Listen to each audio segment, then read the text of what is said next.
of January. Okay. Well, we really promoted you down here. We had you 3 different times on our Facebook website with all this glorious things about the LA Times and sand in the desert, and they were all pumped up to hear you. I hope you have the water problem solved. It is. We were without water for 5 days so we were in an emergency. When Mama doesn't have water, she's not happy. And I wasn't either. Oops, Arch just disappeared. There he is. Hey, Arch. Oops, he's disappeared again.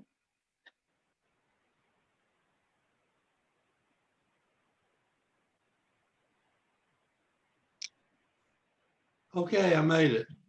Oh, there you are. Camera decided to behave. Who's on the phone?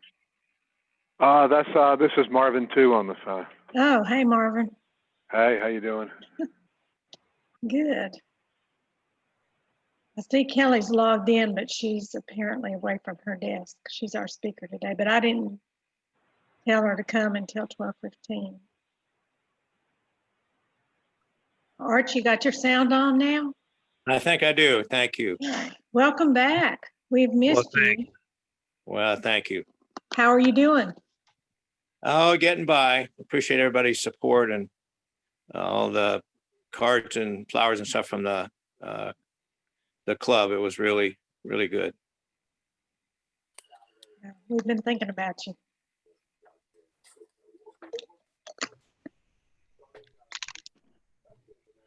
Well, there's Bill and George and Kelly. I can see her now.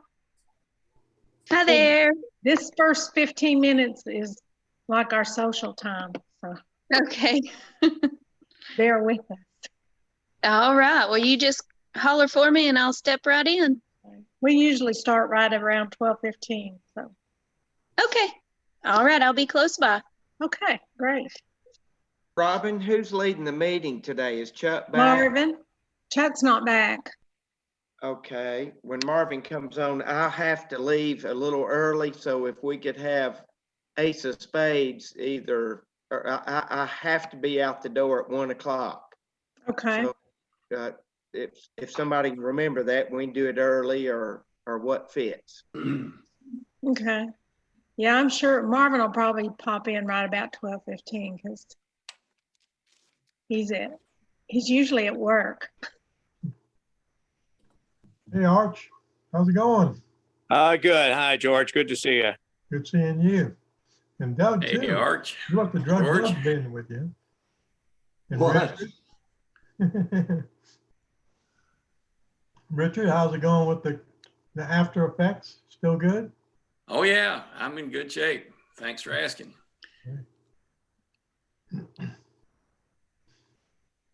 I got an idea from your guy, Philip.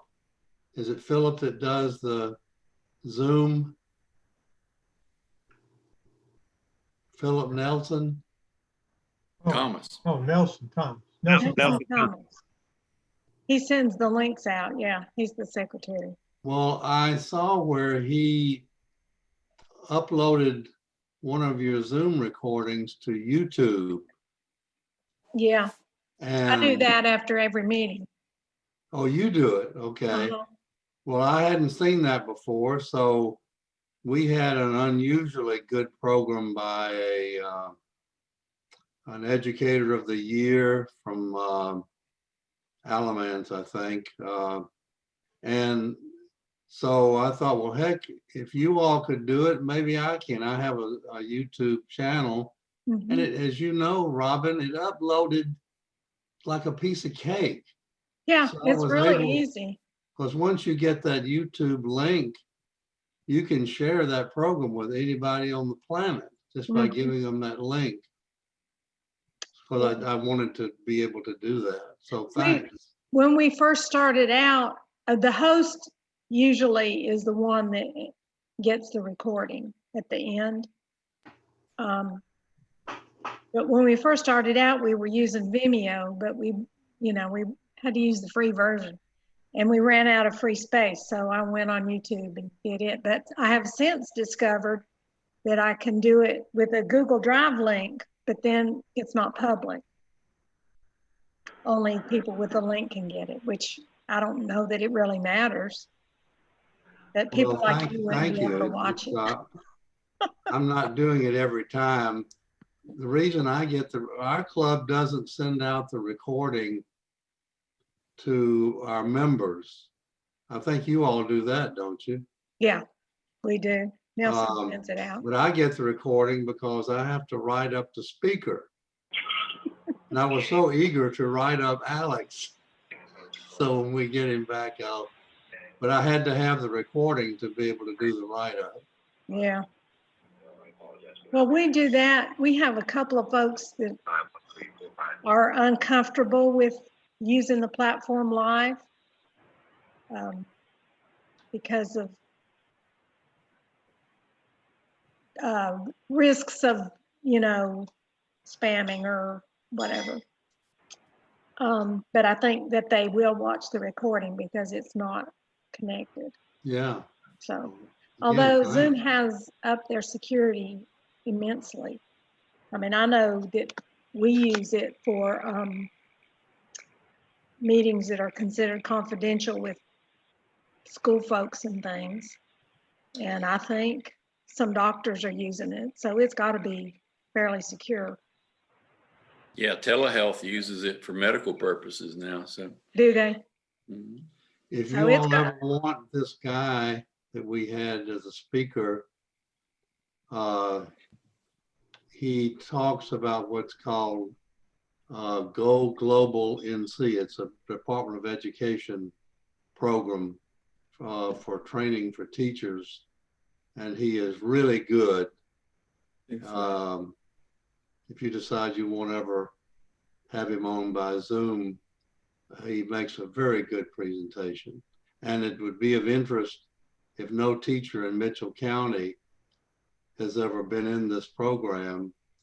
They're trying to have at least one teacher in every county in the state to eventually be able to be in it. Sounds interesting.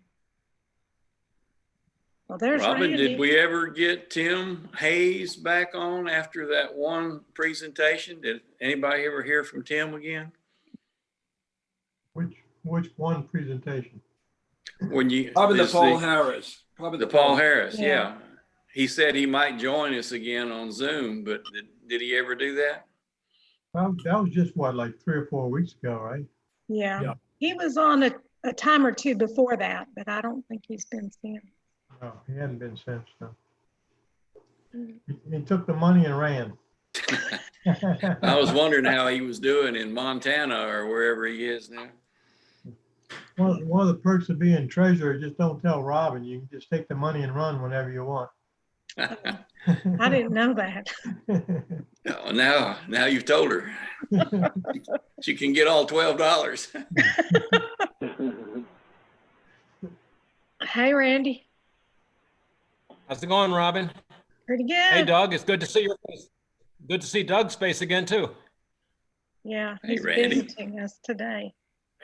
Hey, Richard. I have to tell you all in it with Randy and Arch being here, they both got a certificate from Billy Ruth to be as in the order of the Black Walnut or something like that, that I think was presented to them.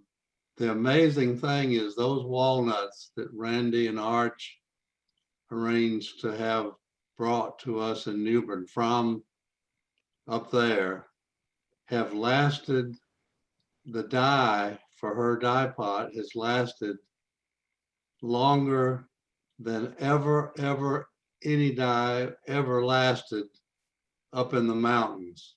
I don't know what it was about the walnuts being down here, the coast, but we haven't had to change the dye yet. And that's been about a year, I think, at least. And I still can't get it off my hands. That's why she uses it. But thank you again. I still have some of those walnuts that you all sent. I still have them in storage to make more dye whenever she needs it. Great. That's amazing. Well, just let us know if you ever need some more.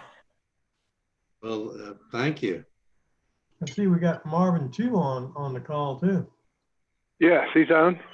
Hey Marvin, how are you? I'm good. How are you? I thought it'd be easier to talk to you now than when the president-elect comes on. It gets confusing.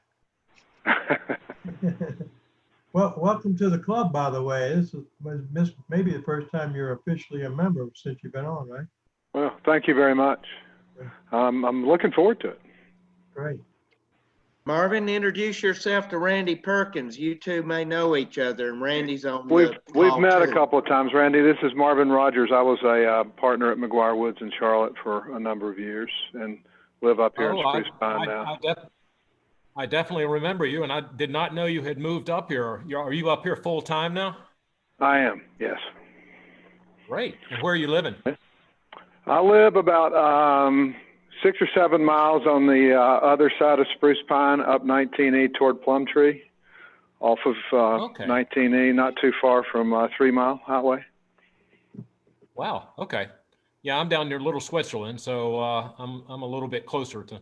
I'm probably closer to Charlotte than you are if you're still driving back and forth. I haven't been that much this year for obvious reasons, but we've been working remotely. Yeah, I Marvin, pretty much this retired. is Richard Griffin. My son, Steve, I mentioned to him that we had a new member in our club that was also an energy attorney, and he was familiar with your law firm. I don't think he knew your name specifically, but right. Yeah, he was familiar with your firm. He's in Pensacola with Beggs Lane. Well, that is good to know, I guess. Oh, there's Marvin. There's Marvin one? one. Marvin Walker. Dr. Marvin. That's what we call him. We call him Well, Dr. Marvin too is probably a doctor. He's got a Juris Doctorate, I'm Yeah, sure. that's true. So does Randy. It's good to see Arch and Doug. Good grief, that's great. There's Marvin one. Marvin, while you're here and we've got time, I have to do Ace of Spades a little early. I have to be out the door at 1 o'clock if that's okay. We'll try to get us all out by then. We'll see what happens. Thank you. If y'all don't ask Kelly too many questions.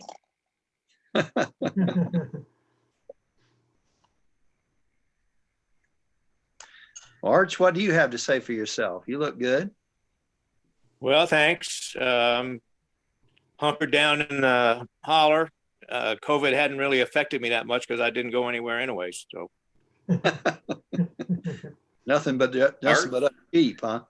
all right. This is Richard. Did you catch any fish when I saw you at Linville River? We did get a couple. Yeah.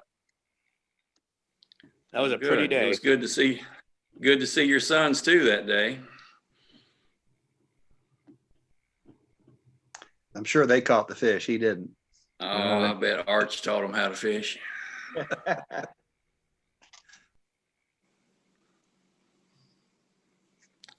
What's for lunch, Alex? Pimento cheese. It's good. You want one? You want me to bring it over? Yeah, bring it over to my house. Hey, we got Floyd on board. All right. Hey, I've been out, injured my shoulder, and I've been having doctor's appointments since almost always Thursday. I've got one next Thursday, so I'll miss next week, but that's why I've not been here. You better hope it's not rotator cuff. Well, I'm going to see someone about my neck Thursday. They think that I think it's called the ulnar nerve. They think it's pinched in my neck. So, because my shoulder's where the pain's manifesting, but they think the problem may be in my neck. So it's not a rotator cuff. They checked that. That's the first thing they checked, X-rays, and so it's improved greatly just on its own.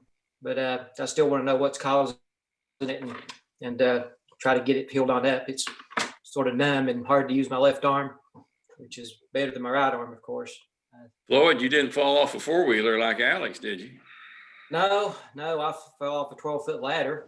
But that didn't. That's not what caused this injury. That caused different injuries. So Hadn't been right since, huh? no. Well, usually a pain in the neck has something to do with your marital status, but we know Sarita, and that couldn't be the case. No.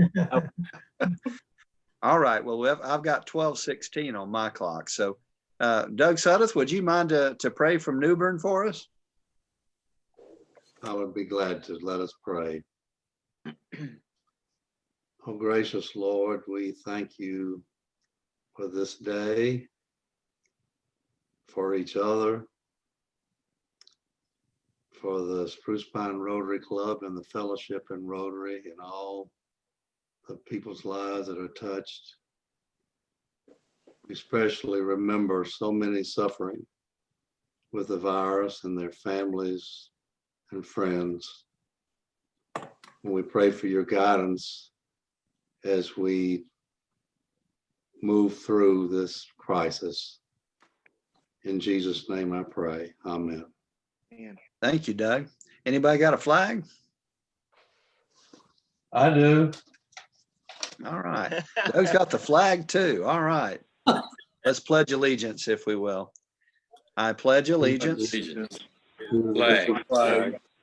of the United States of America and to the republic for which it stands, one nation, under God, indivisible, with liberty and justice for all. Thank you very much. So, do we have any club announcements and Rotary announcements as we start? I know that we have the Dark Sky Observatory next Wednesday. We're supposed to meet out there at 5 o'clock, those of you that got to sign up. And I believe our president will be back next week, so I get relieved of duty, thankfully. So how about happy dollars and announcements otherwise? I have a happy dollar for seeing Arch again with us.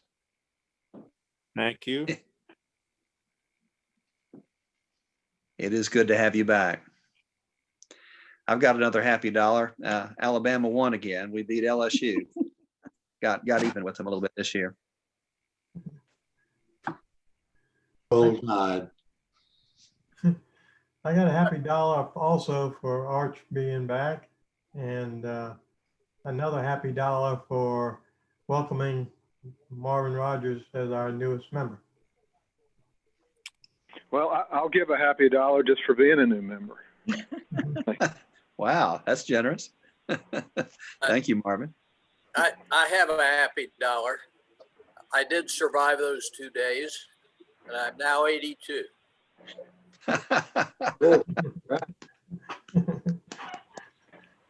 That was a round of applause, Bill. Way to go. This is Richard. I'll kick in another happy dollar. I survived Pearl Harbor Day for my 75th last week, so proud to be here. So were you the surprise attack those years ago? Oh, it scared my mom though. Okay. All right. So I guess, Robin, you're going to introduce our program, or am I? We need to do the wheel. The wheel, that's true. Yeah.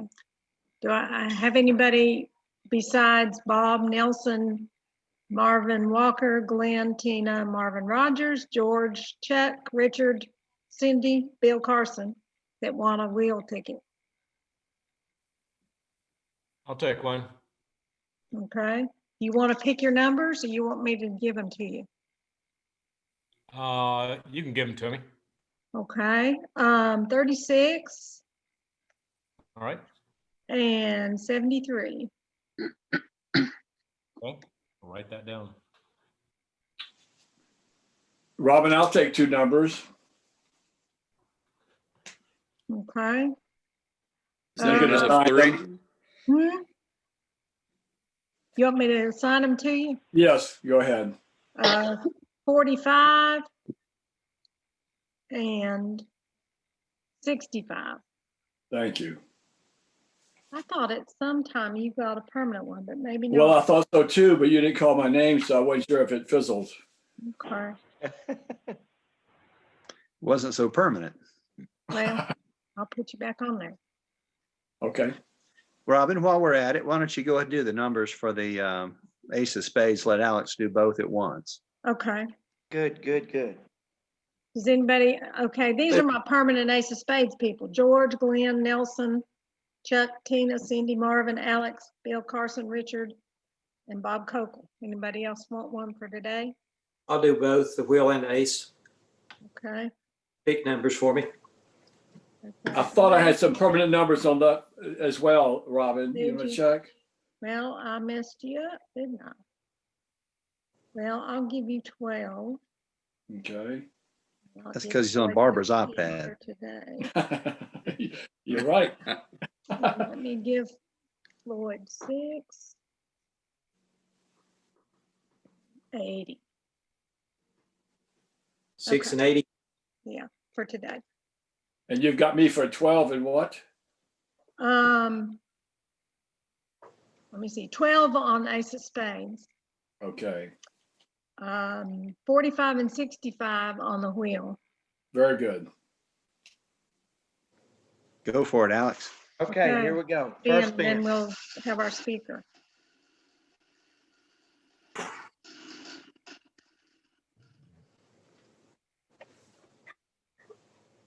This wheel's gotten greased up or something. It really goes. 14. 14. 14. No. Spin number 2. 3. 3. 3. No. As many people. Third and last.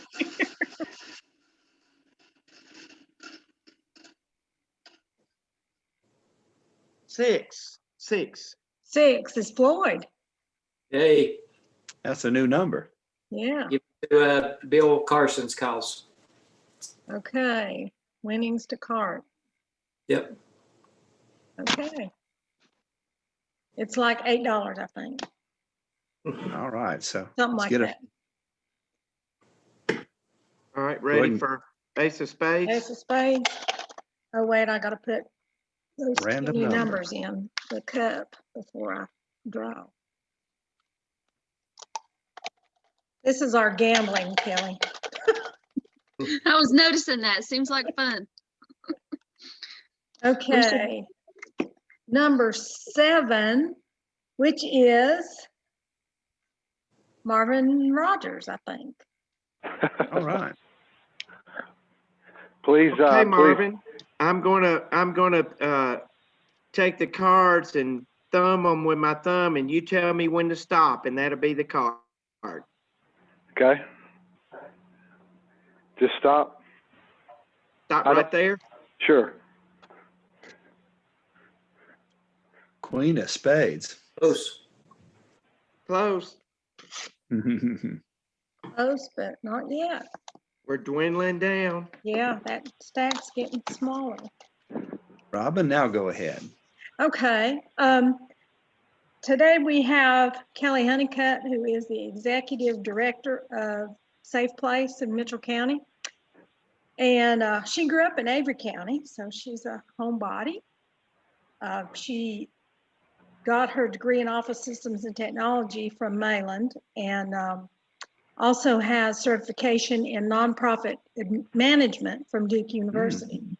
Wow. She also has training through many courses where she traveled quite a bit when she was younger, from the San Diego Domestic Violence Council, from the Domestic Abuse Response Team, and this with the St. Louis Police, the CDC, and many North Carolina trainings.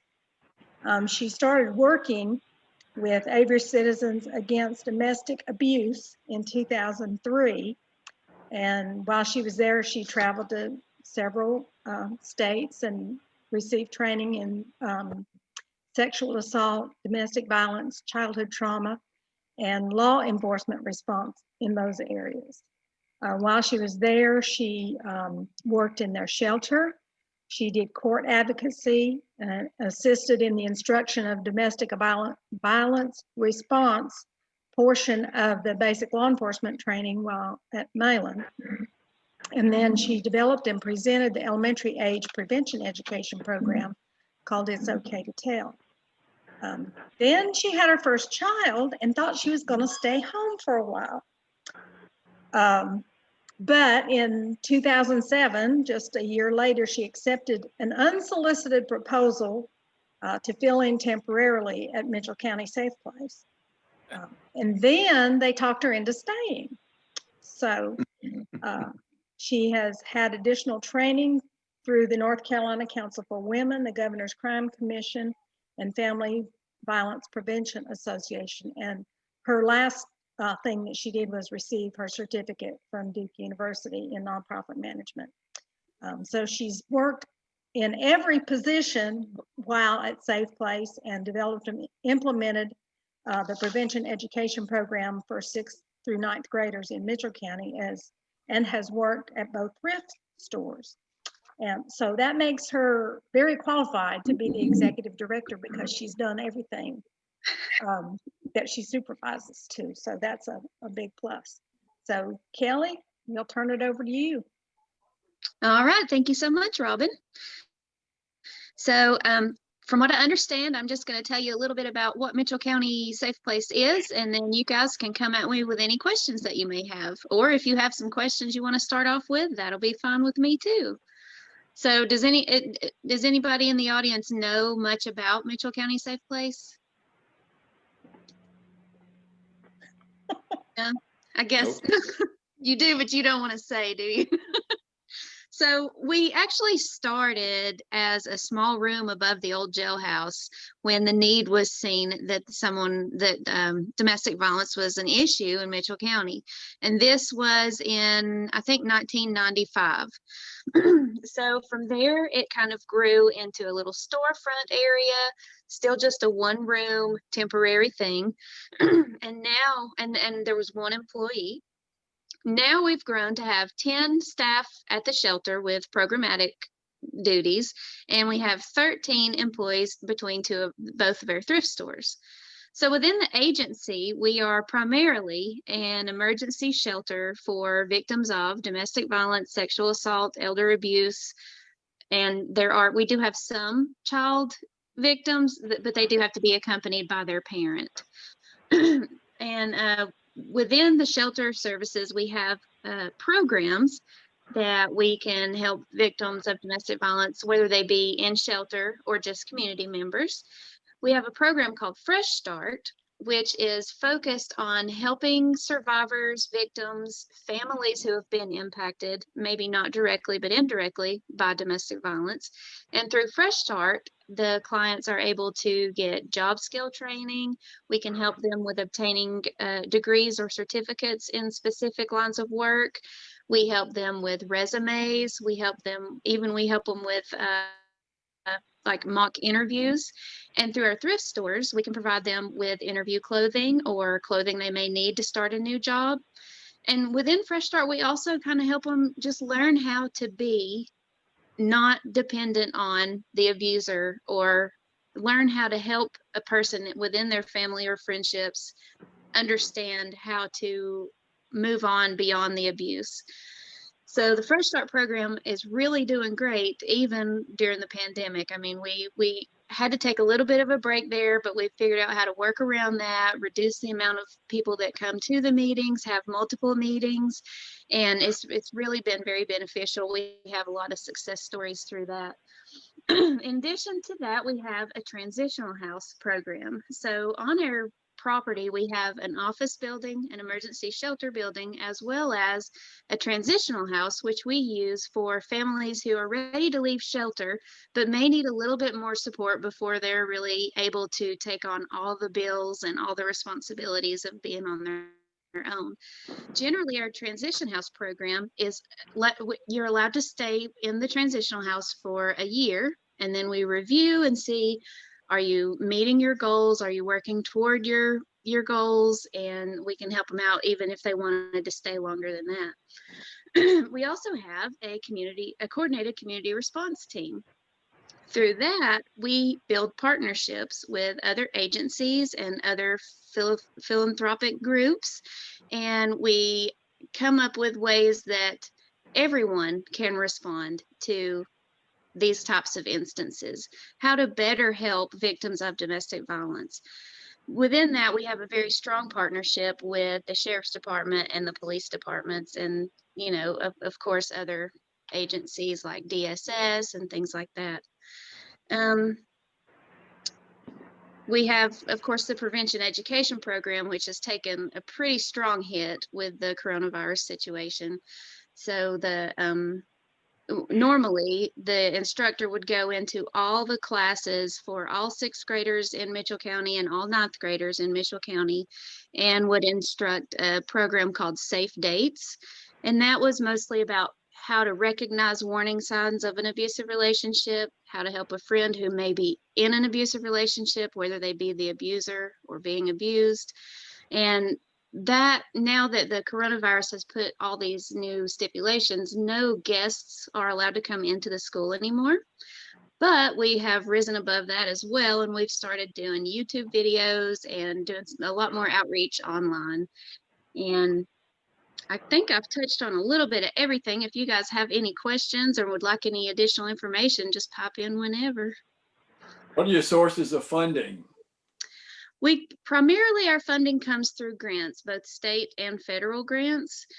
Also, our thrift stores are a very big generator of the funding for the, I call it unrestricted funds. Through our grants that we get from the state and from the federal, they are very specific on how that money has to be spent. We are allowed to write the budget and all that, and then we have to spend it the way that they say. And then the additional things that we pay for, like if we have a client in shelter who gets a flat tire, or if we have a client in shelter whose children are not going to have Christmas and things like that, we can rely on, of course, donations, as well as the profits from our thrift stores. We have the big one, it's called Safe Place Thrift over on Grassy Creek. And then across the parking lot is Touch of Class.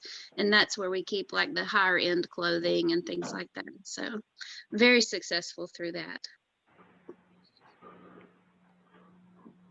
How many people will your shelter hold? How many people? In an emergency situation, like not terribly comfortably, if you count the cots and the pull-out couches, we can hold 12 to 15. Generally, though, it's a 3-bedroom house, so we can usually put 3 family units and 2 singles in there comfortably. But that can change. You know, the rooms have bunk beds. If it's someone that's like a single person, if we have several singles, we can put several in one room. But generally, if we have a mom with 3 or 4 kids, she'll get a room to herself, and so on. What are the numbers now? Have the numbers risen because of the COVID, or the main level as far as the abuse numbers, the emergency numbers? We have seen an increase in our emergency hotline calls and in giving resources and safety planning over the phone. As far as in shelter, however, it seems to maybe have actually gone a little bit less in shelter, which is rather shocking because right now the Yancey County shelter has completely closed for the unforeseeable future. So we've been covering Yancey County as well, but still the shelter, people who are wanting or willing to come into shelter is not as large as we had anticipated. Do you think that's a fear of COVID that makes them not want to do that, or do you have any idea of that? Originally, yes, I do think that was it, but I don't know. Usually people just say, you know, right now they're going to stay with a family member, they're going to do this, or, you know, they've already got a place, they just need help from us to help them with the deposits, or they just need resources or someone to talk to. And that's, you know, we're there for whatever their need may be. So if you have 3 families overnight there, how do y'all do food? We generally get the groceries through Manna, and then the perishables we have we either shop at Ingles or Walmart, and we provide all the staples like milk, bread, eggs, cheese, meat, things like that. And then the canned goods and things come through Manna. We do provide all the food for everyone within the shelter, every meal. If they have food stamps, then they usually will buy their own snacks and extras with that. So you prepare the food as well? No, we provide the ingredients, and each family unit. Now that coronavirus has happened, we have a schedule in the kitchen. You sign up what time you're going to be in there with your family, and you can cook and prepare and eat your own food. And then the next family has a time that they've signed that they would like to do that. It's because we're trying to have it as little contact with people that were not originally from the same household when they come in. Sure. Wow, that's a lot to coordinate. Oh yeah, yeah. It's been a lot to figure out. Kelly, would you share a little bit about the numbers that you've been serving recently, the last month or two, say? Well, our hotline calls within the last month or two have been like I don't have those numbers right in front of me, but we've had probably over a 2-month span, probably close to 100, maybe between 70 and 100 emergency hotline calls, whether it be that they need to know what are their legal rights, or who can they contact about getting help with a deposit they've found a place to go. I mean, it ranges in all sorts of different things. We don't respond to emergency situations. We do not go to the clients' homes. We do not save people from their abusive situations. So a lot of times they do want us to come. They don't want the police involved, but we can't put ourselves in that situation. But you know, the emergency hotline calls, like I said, has definitely been elevated. As far as in shelter numbers, I would say over the past 2 months, we've probably had about 10 women, children, men in shelter. Kelly, have you had some successes and turnarounds from bad situations that are rewarding to look back on? Oh yes, definitely. We've put together a video. We got funding through the Amy Wellness Foundation, and I was just normally with our clients, you know, we have a very, very strict confidentiality. We do not want to reveal anyone's identity, and we don't want anyone to feel pressured to speak. So generally it's hard to get people to come forward and tell their story. However, when I just mentioned it to a couple of the ladies in the Fresh Start program, I wanted one volunteer to come and speak about her journey, and I got 3 volunteers to come and speak about their journey. One of whom was her children had been taken. Her abusive, I don't think it was her husband, I think it was her boyfriend. He was following her, he was harassing her, he even had a tracker installed on her car. So she came to shelter completely broken, had nothing, didn't have any type of job skills, and she had just lost her children. She stayed in the shelter. We're an emergency shelter. It's an emergency 30-day shelter. So within that 30 days, they have to reach their goals. They have to set their own goals, but then we ensure that they're accountable to themselves of their progress. So while she was in shelter, she was able to obtain housing. She was able to get enrolled into college, which we helped her pay for. She was able to, after she got the housing, she got a job, continued her school, and she now has custody of both of her children. She has broken free from the abusive situation, and she is working within the school system. Well, that's great. Cool. Is security an issue where you have to keep this location of your facility secret, and is security a problem? Keeping it a secret is super difficult in Mitchell County, as I'm sure you're aware. We don't advertise it per se, like we don't have billboards saying this way to the shelter, but you can probably just pull it up on Google and find it. We do have like high fences. We have cameras all around. We have a security system. If someone enters without the access code, then that alerts the security company. We have a very quick response from the police. Anytime we call them, they are right there. Even if it's just a cat walked in front of the camera and turned on the motion light, they're right there and they don't hesitate. So we have had abusers climb over the fence before. They have never made it to the door before the police are there. Great.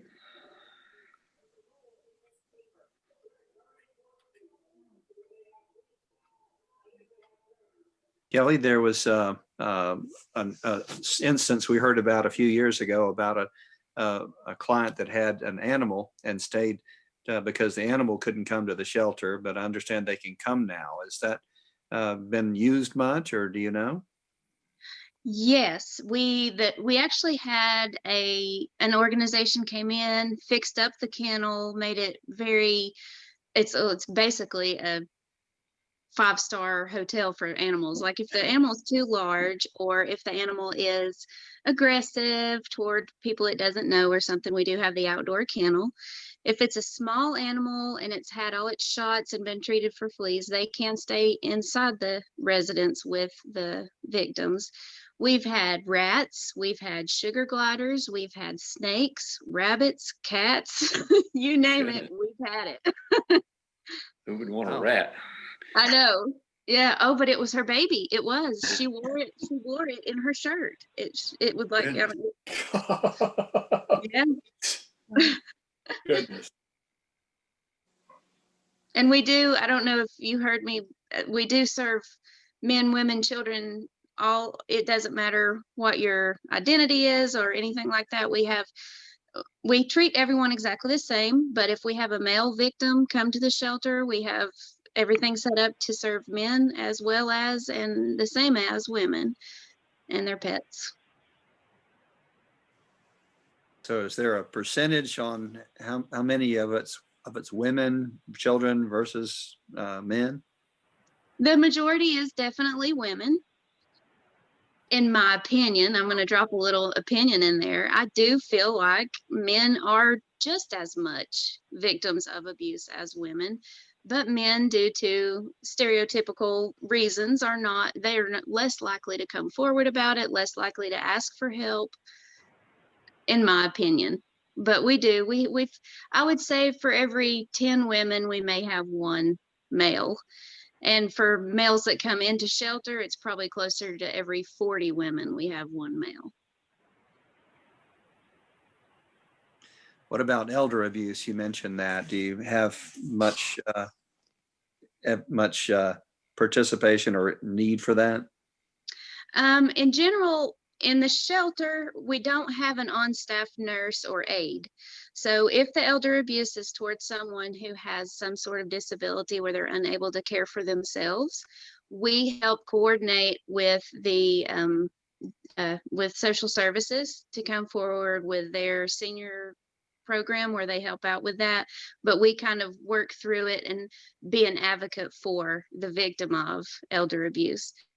However, we have had several in shelter who have been fallen victim to financial abuse, to elders who have fallen victim to family members who have, taken on their financials, and then they like cut them off and do things like that. But generally, if it's someone who has a physical disability, then they would not stay in the shelter. I mean,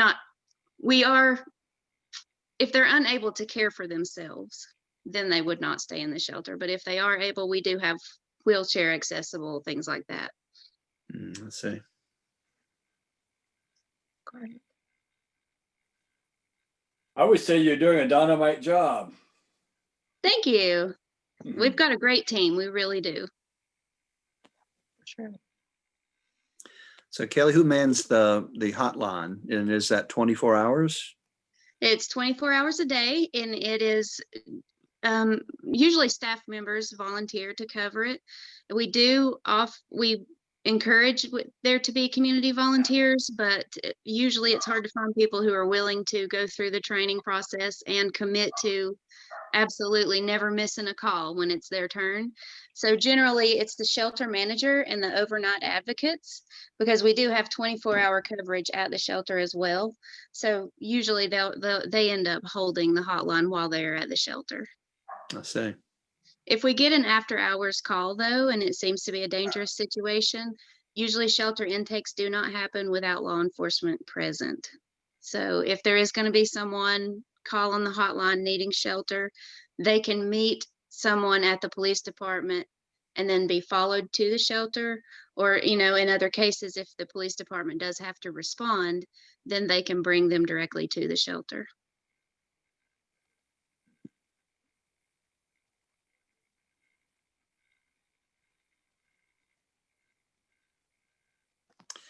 Kelly, do you have a board of directors? We do. We have Robin is actually a member. So we have a board of directors. We meet once a month. I think it's probably similar to any other board of directors. That we have the chairperson and financial committee and all that. Right now, applicants are welcomed to apply to be a member of the board of directors. I think we have 2 spots vacant. We were kind of thinking there was going to be a possibility that we'd be covering Yancey County as well. So we were holding out to have some Yancey County members become part of it. But I've been working with the North Carolina Coalition Against Domestic Violence, that is one of the funders of the Yancey County program. And they are fighting really hard to try to get that one back up and running rather than dissolving it and having it be absorbed by Mitchell County. So that would be up to the board, but I think we probably will be having some positions on the board available very soon. So do you take clients from other counties then? We do. We take clients from anywhere in the United States, or actually anywhere in the world.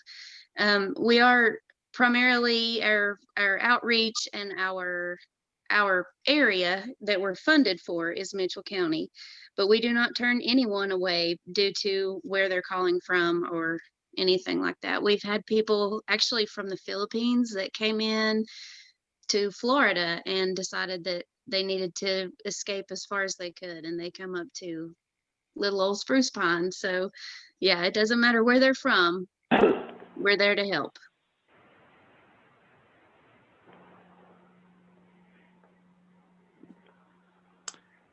So any other questions for Kelly?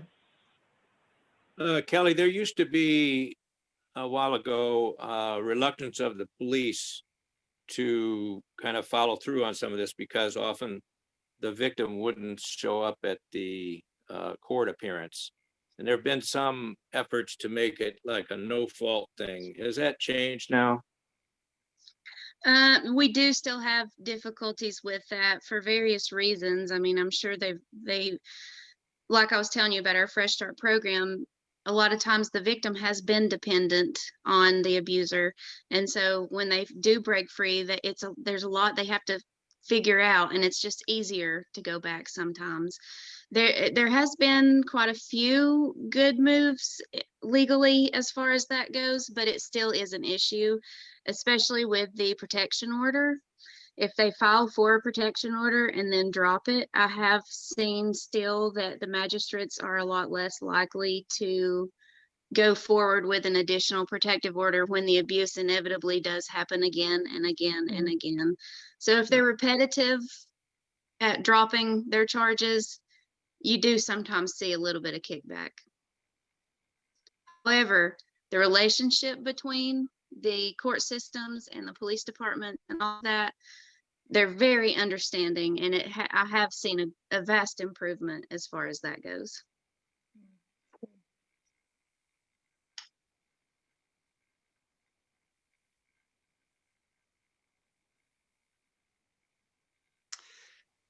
Well, I want to thank Kelly and thank Robin for thinking of getting her in here. So I appreciate what you're doing, and we hope we can be supportive in the future. All right. Thank you so much. Come to the store. Oh, yeah. Or you can bring donations too. Since we've moved, we've had quite a large amount of donations lately, but right now there's an elf on the loose in the stores. He's been yeah. He's been spotted at the big store, and he's at Touch of Class sometimes. If you're lucky enough to find the elf and bring it to the register, you get 25% off your entire purchase. But he's very sneaky. He's hiding. He's not going to be easy to find. Although sometimes the store cat does locate him and bring him out. And Kelly, are there openings for volunteers in the stores right now? Well, due to the COVID restrictions, we kind of try to limit that a little bit. Yeah. However, there are volunteer opportunities that Michael may have that would be like outdoors, like in the back area. We're looking to maybe straighten up some of that stuff and we're looking to hopefully one day have a storage building back there. So there may be some opportunity for a volunteer to come and remove the old building and put up a new one, things that would be outdoor, low contact. When this is all gone, we do love having volunteers within the store. They help us with sorting clothing and hanging clothing and steaming it and all these things. But we're right now trying to kind of limit the amount of outside people in the back there. Are you taking donation items beyond clothing? Anything? Oh yes. Oh yes. We get, you name it, we've gotten it. But we take furniture. Actually, if you have a large load, like if you have couches and beds and things like that, you can schedule for them to come and pick it up. You don't even have to leave your home. They can come and take it to the store for you. We accept toys, we accept furniture, clothing, all sorts of things, really. And the clients in shelter, when they relocate, when they do find their permanent housing and they're leaving shelter, they have first dibs. So if someone's leaving tomorrow, we give them a voucher and they get to go shopping and they get to pick out their furniture. They pick out their decorations for their new home. We also provide them with cleaning things and things like that. So they're fully established when they leave the shelter. So not only do we use the profits from the thrift store, but we also use the donations of stuff for the clients. Awesome. Yeah. A well thought out program. Oh yeah, I love it. I love it. How does the Mitchell County program compare with other counties of similar populations or size? Well, right now it's doing pretty good because Avery County, their shelter is completely dissolved. It was absorbed through Oasis in Watauga County. Yancey County has fallen on hard times and gotten into some issues and funding and things, so they're closed down and it's uncertain what's going to happen for their future. We were actually one of the first in North Carolina to have the prevention education program presented at such a scale within our school systems. I think it's partially due to the size of our community. You know, I was able to go in and say, hey, remember me from, you know, I'm doing this program. Would you let me step into one of your classes? And then it grew from that to another class, to another class. I think our tight-knit community has been very beneficial for us to be able to make these steps and start these things that other programs are able to say, hey, why can't we do that? So it's been great. Awesome. Wonderful. We were also one of the first, I don't want to say the whole United States, but we were definitely one of the first in North Carolina to start accepting pets in our shelter as well. So we've had people call from all over the place asking us, how did we do it? What are the legalities? What's the best method of, because I mean, you have to take in service animals anyway, regardless, but you also have to consider the other residents in the shelter, like for allergies or fleas or aggressive and things like that. So they kind of come to us like, how did you get this started? So. Real asset to the community. Really. Kelly, just to remind you, we funded, and I think the Presbyterian Church Youth built the some of the equipment in the shelter in the beginning. So we're glad that that's going on. Yeah, excellent. Well, thank you again, and I hope you'll continue to keep doing good work, and we'll support it every way we can. All right, thank you guys so much. Thank you. Thank you. Is it okay that I sign out now? Sure. Thank you. Sure, thank All right. you. Thank you. So Rotarians, is there any other business that needs to come before the Rotary Club of Spruce Pine? We're not having a Christmas party this year for obvious reasons. The reminder for those that are doing the dark sky next Wednesday night. And Chuck will be back on lead the Zoom meeting next week. Yep. So let's try to do the 4-way test as much in unison as we can. Yes. Let's do Rob. cart. Does anybody have cart donations besides Oh. Nelson, Glenn, and Tina? Of I course. think you saw Bill. Bill's hand. Did you Of see Bill's course. hand? He's not on the permanent one because he likes to let us know. It's a good reminder to put our $5 in. If I forget, then it's in anyway. Yeah, true. I saw where Nelson was trying to raise my $5 challenge to a $50 challenge in the email. Oh, for getting in the pond? Getting in the pond, I went from 5 to 50. Well, I noticed he's not here today. I wonder if he was doing a test run. Maybe he drowned. Ooh, not that pond. So anyway, I'm in for 5 today. Okay, Hey, Marvin two's in as well. okay. And put Marvin Walker in as well. Okay. All right.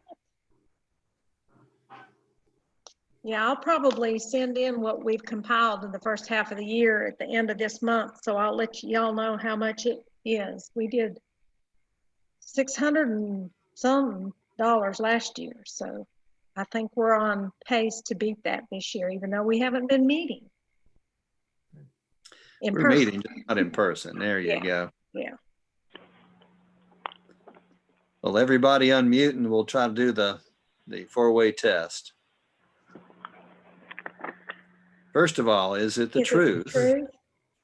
Is it fair to all concerned? Will it build goodwill and better friendships? Will it be beneficial to all concerned? Thanks, everybody. Hope to see you next week. Thank you. Good program, Robin. Yeah. She does a great job. Thank y'all. See you next week. Stay safe. Too. Bye, everybody.